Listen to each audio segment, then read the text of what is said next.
Hello, and welcome to the world of game theory. Let's get started with a game. At the beginning of this game, I give you $100 and a button, like this. I can't do this for real, unfortunately, but please take the situation seriously. Imagine that 100 viewers in 100 rooms across the country are watching this video, and they each has been given $100, just like you, and a button, just like you. In a moment, I'm going to ask you to decide whether to push your button or not. That's the only decision that you'll have to make, and in doing so, you'll be deciding upon a strategy. In every game, every player has a strategy. If you're a rational player, you're going to try to adopt a strategy which will maximize your expected payoff, given what you know, or think you know, about the other players in the game. But you don't know enough yet to know whether to push. What's it do? Well, pushing this button has two effects. One that affects you, and one that affects everybody else. Actually, if nobody's actions affected anyone else, it wouldn't be a game. Games are interactive. So when you push your button, the first thing it does is to take $2 away from every other player. You push your button, and just like that, everyone else is down to $98. You still have your 100. Sounds rather vicious on your part. But other people may press their buttons too, you know. And every time they do, you lose $2, along with everybody else. If 60 other people push their buttons, you're going to lose 2 times 60, or $120. Given that I only gave you $100 to start with, you're going to end up $20 in debt. You'll have to pay up. Except that there's a way out of this for you. I said that pressing your button has two effects, and the second one targets you. If other people press their buttons and cause you damage, pushing your button will cut that damage in half. A moment ago, I said that if 60 people push, you lose $120. But if 60 other people push, and you do too, then you only lose $60. You're still $40 to the good. You've done $2 damage to everybody else, but you've saved yourself $60. So, you going to push? You've probably made some assumptions about this game, reasonable ones as it turns out. You've assumed that everybody else's button works the same way that yours does.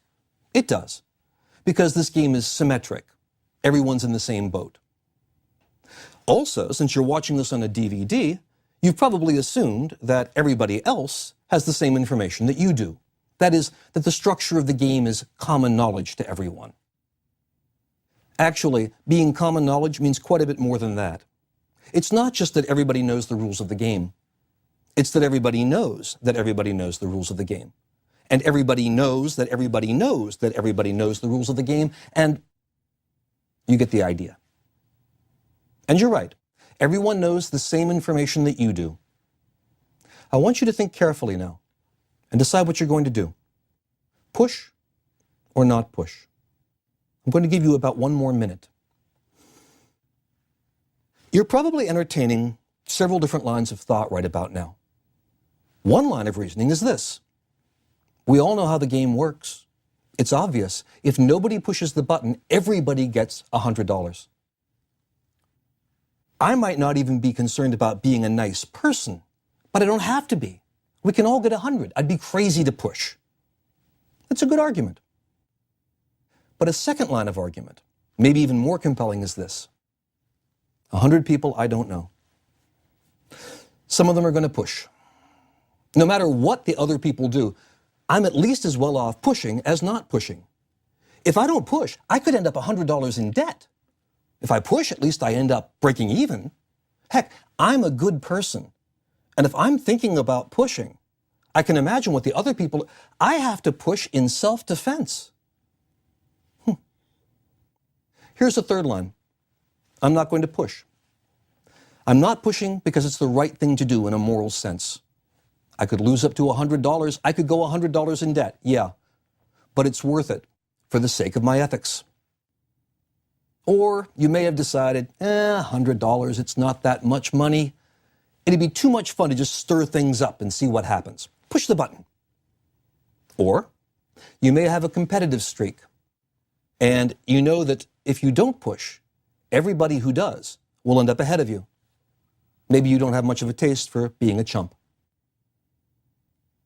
Of these 5 lines of reasoning, it's interesting to know which, if any, actually are rational. And that's a question that we'll be revisiting over and over as this course goes on. Okay, it's time to decide. I really wish that I could tally the votes that are coming in real time, but of course I can't.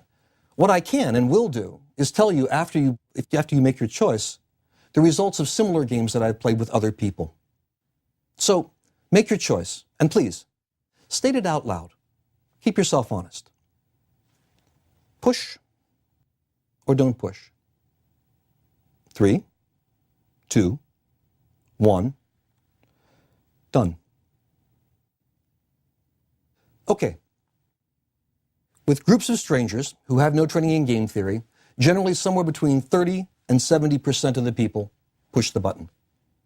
That's a pretty wide range. But if you take the average, you get 50%. So if you didn't push, that means that you're now broke. If you pushed, you still have $50. This might not make that much of an impact on you. After all, this was just a game. No, that's the wrong way to say that. What I mean to say is, of course, this was just pretend. But the game is real. It's not pretend. We're not talking about child's play here. We defined a set of possible moves by which players interacted with each other. They had common knowledge of the structure of the game, and they made rational decisions about strategies, which led to their best expected payoff. These components, players, strategies, payoffs, and common knowledge, are what make a game in the game theoretic sense. And if you change the context of this game by replacing the players with countries, and by pushing the button to being willing to engage in military conflict, then we have something which is much more than just a diversion. Later in this course, we'll find out how game theory says this game should be played. But at the moment, what we know is how it is played. And the variety of responses that we've seen in this game, between 30 and 70% pushing, show that one of 2 things must be the case. Either the theory of game theory isn't sufficiently common knowledge that people are comfortable choosing rightly, or maybe this game is an inherently dangerous one. Maybe we need to find a way to keep pushing the button from being so tempting an option. Because if 30 to 70% of the people in the nuclear version of this game decide to press the button, we're all in for a very, very bad time. In any case, the name game theory may be an unfortunate one. A more descriptive name would be strategic interactive decision making. Game theory sounds like child's play, and it's not. One of the landmark books in game theory was written in 1960 by Thomas Schelling, The Strategy of Conflict. Schelling later won the Nobel Prize in Economics for his work in game theory. In The Strategy of Conflict, Schelling was looking at issues such as nuclear disarmament, nuclear deterrence, resolution of international conflict, and a lot of issues that are as relevant today as they were in the 1960s during the Cold War. How do you make a threat, for example? And if you do make one, how do you make it credible? When most of us think of games, we think of card games or board games or sports. Game theory can be, and is, applied to such areas. In fact, it really got its start when John von Neumann started thinking about the optimal way to play poker. Von Neumann was one of the most brilliant minds of the 20th century and the father of modern game theory. And he wasn't actually that interested in poker per se. It was that it contained inside it, in a simplified, idealized way, a microcosm of human interaction. Groups of individuals, each with their own goals, power, information, beliefs, responding to the decisions of others. Von Neumann wondered if it was possible to model something as quintessentially human as bluffing in a mathematical way. In 1928, von Neumann published his first paper on game theory, the first important work in modern game theory, which included the minimax theorem. We'll be discussing that in a later lecture. But in the less than a century that has followed the minimax theorem, game theory has made remarkable advances. In some ways, it's come full circle. A number of the winners in recent World Poker Championships have combined von Neumann's game theory with the number-crunching power of modern computers to develop their winning strategies. Impressive. But board games, card games, and sports aren't at the heart of game theory. Again, game theory is the study of strategic interaction among rational players. And anytime that people are interacting with one another, responding to the choices of others, or what they think those choices will be, they're playing a game. And that's what game theory is really about. What's the best way to play the game that we're in? How can we recognize a game that isn't so good for us? And when that's the case, how can we change it so that perhaps we'll do better? Reinhard Selten, one of the winners of the 1994 Nobel Prize in Economics for his work in game theory, says that most people don't ask these questions. Even when making professional decisions, they engage in what's called ex post rationality.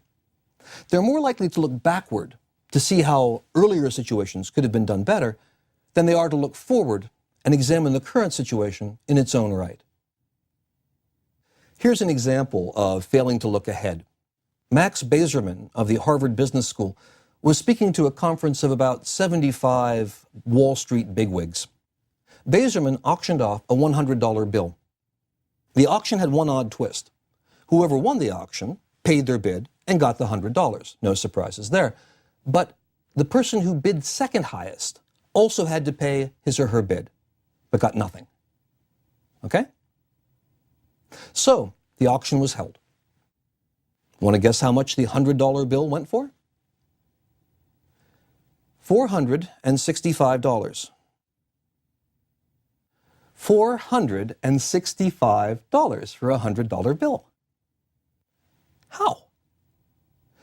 Well, bidding got to $95, then $100. If it had stopped there, the $95 bidder would have been out $95 with nothing to show for it, second place. But if they bid $105 and won, well, then they'd only be out $5. So they bid $105. But now the person who had bid $100 was out $100. So they bid $110. And so on, and so on, and so on. Someone finally got the message at $465. Now, the structure of this auction was unusual. But again, these bidders weren't yokels. They were titans of Wall Street, controllers of multi-million-dollar portfolios. Bazerman says that he's run this game at least 600 times and has never seen the bidding stop at less than $100. And if you think that the structure of this auction is just silly, I'll point out that a war of attrition has just this structure. Costs keep on mounting up and mounting up and mounting up until someone gives up. Everybody pays for the protracted war. Later in the course, we'll look more closely at wars of attrition. We'll also look into auctions and see how their design can have a dramatic and sometimes surprising impact on the money raised. The $100 auction brings up a point I want to make at the beginning of this course. A lot of the games that we'll study are pretty simple in structure, more simple than the things that you face every day. This simplicity of the examples is one of the common criticisms that are made of game theory. Reinhard Selten, the Nobel Prize winner of whom I spoke earlier, addresses this point nicely. He says that, yes, our examples are simple, and it's precisely that simplicity that makes them useful in developing an intuition about how to solve real-world problems. Think for a minute about how effective decision makers generate decisions. They blend previous real-world experience with clear examples of general principles. Our games act as parables, in part because they are relatively simple. They're analogies for the more complicated games that we face in normal life. So we often choose our examples to be as clear as possible, like the $100 bill example, rather than trying to rip them from the headlines, like a war of attrition. Game theory, properly applied, can be applied to eminently practical real-world problems. As an example, we'll be studying co-opetition It's a game-theoretic model of analyzing business interactions, developed by two business school faculty, one from Harvard and one from Yale. Co-opetition is thoroughly grounded in game theory and directly applicable to real-life decision-making. But game theory isn't a panacea. There are places where the predictions of game theory and observed behavior diverge dramatically. In this course, we'll be looking at the failures of game theory as well as the successes. And even the failures can have practical value. Ever traveled to a foreign country? Then you know that one of the benefits of such travel is when you come home. You see your own society, its norms, its values, in a new light. In the same way, when game theory predictions differ from the decisions that we make in everyday life, it can lead us to look more closely at the decisions that we do make and better understand why we make them. Essentially, game theory provides a baseline for comparison. People have been trying to make strategic decisions for a long time. In war, in politics, in business, in love. So it's not surprising that game theory has been around for a long time. Even Greek mythology includes quite a few game theory stories, as we'll see later in the course. But modern game theory is less than a century old. Von Neumann's mathematical work didn't catch the attention of the larger world until 1944. In that year, he teamed up with economist Oscar Morgenstern to write The Theory of Games and Economic Behavior, certainly the most famous game theory book of all time. They wanted to introduce people to this new field of study and to show how it could be used in neoclassical economics. Well, actually, they were a lot more ambitious than that. What von Neumann wanted to do was to provide a foundation that would allow the study of economics to be conducted as a science, like physics. It was an ambitious goal, and the theory of games made a good start at it. Earlier economic analysis usually dealt with markets.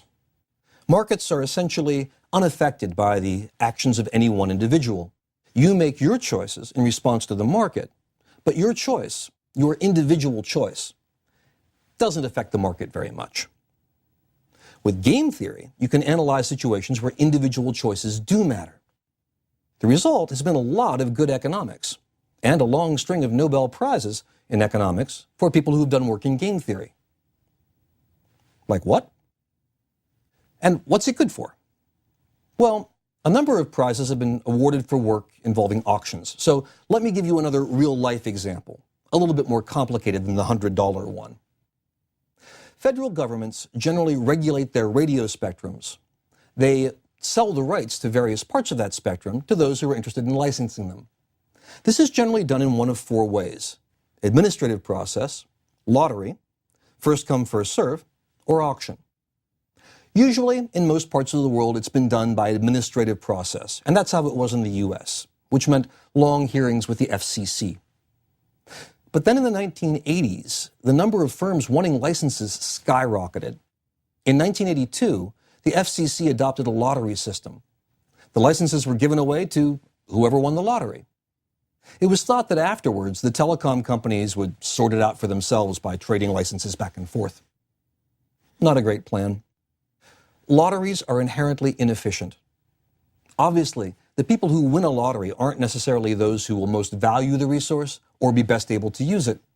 And the reshuffling of licenses that came about actually delayed the entry of the US in the wireless telecom market when compared to Europe.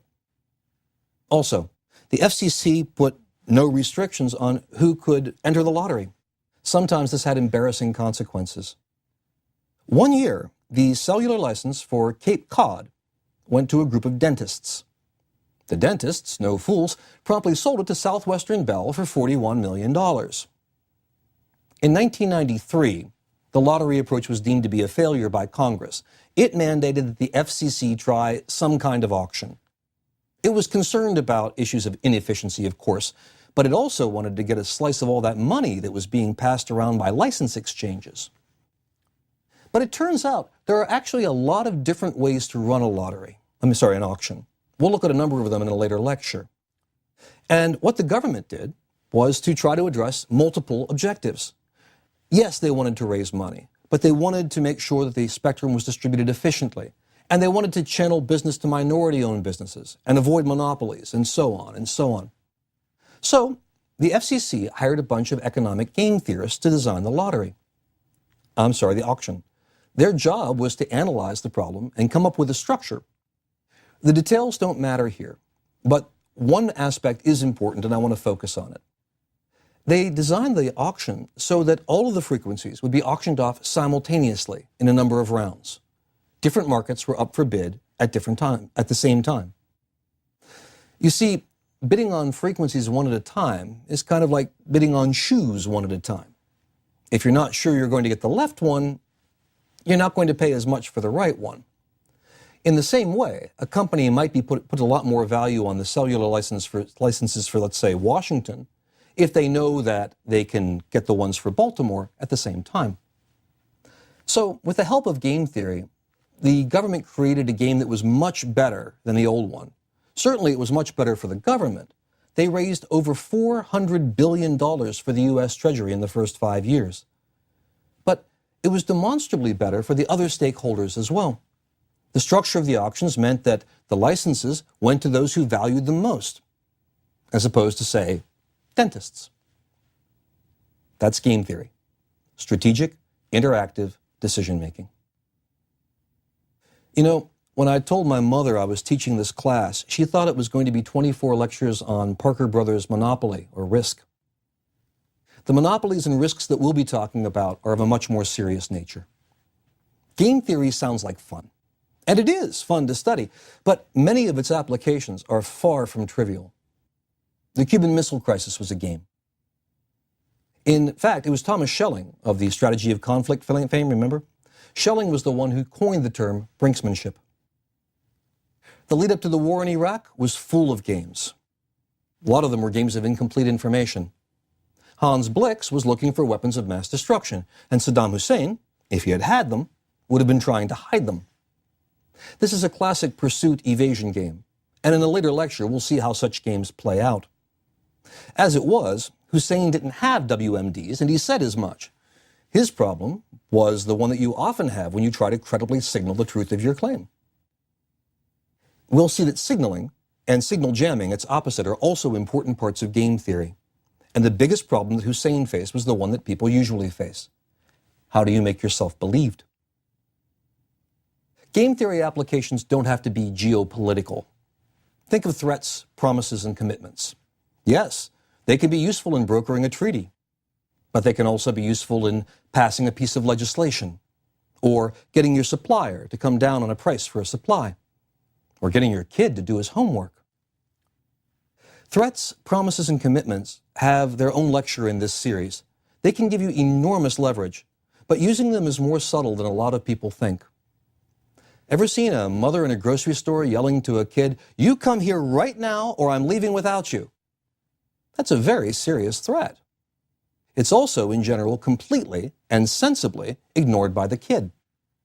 Schelling will teach us how to make threats, promises, and commitments, and how to make them credible to others. As we go through the course, I'm going to invite you to go beyond the particular example that we're discussing. The power of science and mathematics is in generalizing, in seeing how apparently different problems share a common underlying structure. If you keep your eyes and mind open, you're going to find a lot of other places that our ideas apply. For example, remember our button game? If you think about it for a bit, you can see it's a lot like the problem of global warming.